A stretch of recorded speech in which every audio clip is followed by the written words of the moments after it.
This video, I am going to show you the exact process that we use to list items for eBay and then kind of how we end up storing the items, and it's just been really helpful. We've gone through a lot of different processes and this seems to work really good for us, so hopefully you'll find it useful.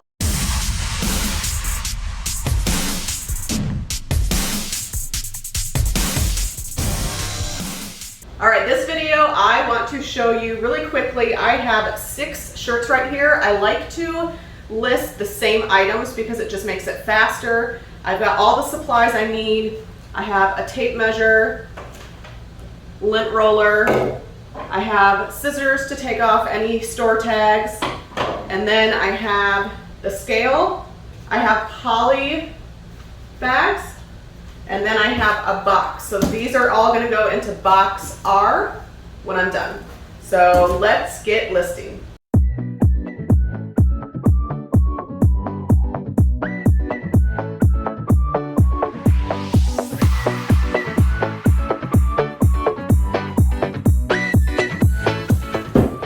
Okay, so our inventory system, we have everything has a certain box. It's either a letter or a number that it goes in. This is box number R. So all these poly mailers, I've actually written R and then the number of order they're going to be in. So I don't just put them in box R, I actually give them a number. So the first shirt I photograph will be R number 1, then R number 2, all the way to R number 6. So I like to do this because I like to have it all in order. It's really easy to go and they're all in numerical order. I can just grab them when they sell. Another thing I like to do is weigh my items, so that way on shipping day, because some days are crazy, we have a lot of items to ship, I don't have time to bring out the scale for these types of items. I'd rather be able to write on the bag, pull the bag out of the box, bring it to the computer and print off the label.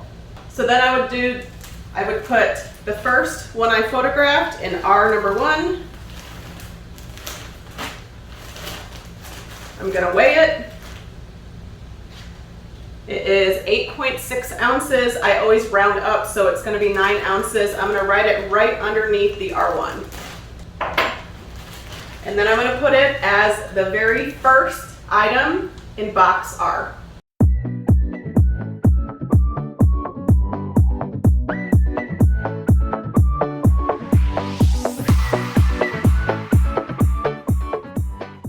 Alright, so I just showed you our strategy of how we tackle getting items listed on eBay. We bring all the like items out, we photograph them. As we're photoing, we actually build the listing in our phone.